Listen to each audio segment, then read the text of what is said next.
Hello, good afternoon. So, I have been fielding some questions from you guys on l- leading and living with a chronic condition. Interestingly enough, while my chronic condition of sickle cell was the main inspiration behind building the Nourish Leader, I never expected that I would be asked so many questions on what does that mean in terms of living with a chronic condition, and how am I designing my life, how am I navigating my life. um, and I consider myself someone a high performing person. One of the things I consider myself is ambitious. I have goals, I have a life that I want to live, and I will promise you that living with a chronic condition like sickle cell has challenged how I see the world, how I view things. And my background in leadership development, my passion from leadership development stems from this desire to really, create change, starting from the inside out and starting from my inside out. And so I'm often using the metaphor of sickle cell to talk about leadership, which is what you hear from me. But today I want to answer a question that has been given, to those, because again, that's what I'm here for. Is how do you lead nourished when your health and well-being are challenges, especially in your career and professional life. Because that's a big aspect of our life.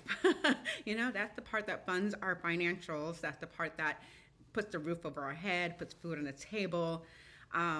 And your condition can very well and mine has, gets in the way of what your capacity, your capabilities could look like. And so I'm a firm believer that in building a life that you can consider that along the way, design around that, intentionally speaking. So the question I was asked today is, does your chronic condition include pain, and what does it mean to quote unquote lead through it? Yes, my chronic condition includes pain. Chronic pain is literally the hallmark of having sickle cell.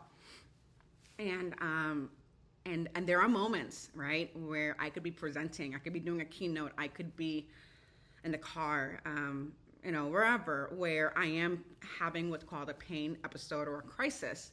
And let me tell you, if you live with any type of pain, any type of chronic pain, you're constantly reimagining how you get through your day, your mood. You're really always at work cognitively and physically to just hold on. So in addition to the practices that I have around pain, such as breathing, such as giving myself a break, just such as medication, because honestly, without it, I don't think I would be able to stay out of the hospital. Leading through pain is definitely something I consider to do in a way that I accepted that pain is a part of this. I don't pretend that it's okay, I don't pretend that it's easy.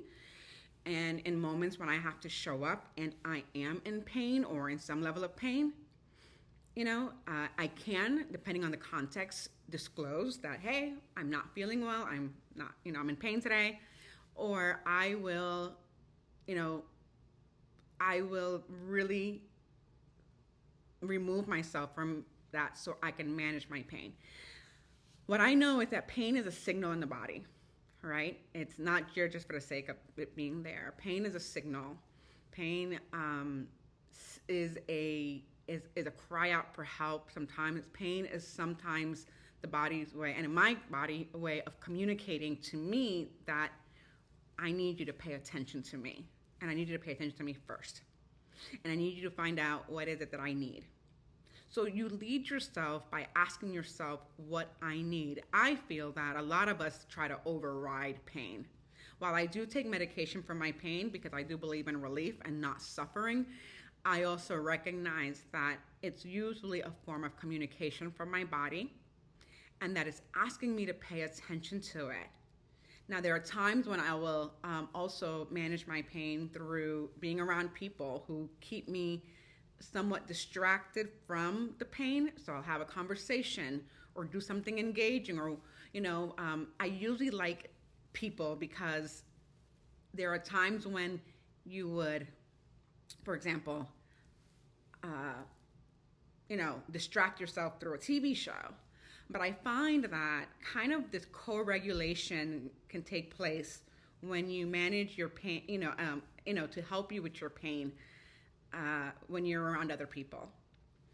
Um, because I do believe that our bodies require co-regulation. So, for example, for me, I could be in pain, but if I hear my brother's voice and we're on the phone, it actually soothes my body a little bit. I relax. I could be next to a friend and we're like touching, whatever. Even with my pain medication, my body feels that regulation and relaxes and allows me to breathe through the pain and not tie my head to that pain. And so the thing about pain is that you have to be in it, but not be a part of, out of it. And it's one of those, I don't know, dynamics that two things have to be happening at the same time. But for me, the best pain management way to lead through your pain is to, one, ask your pain what it needs from you. What is your body asking of you?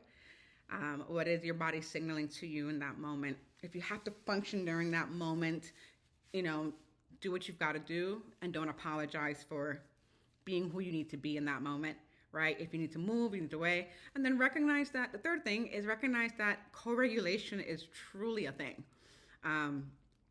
Some of the best ways to manage my pain is by being around people I love, being around people I'm very comfortable with, being in trusted circles. Sometimes the ability to go out and be with somebody or hearing my brother's voice as he talks to me is one way of co-regulating, and that keeps the anxiety around my pain from adding to my pain.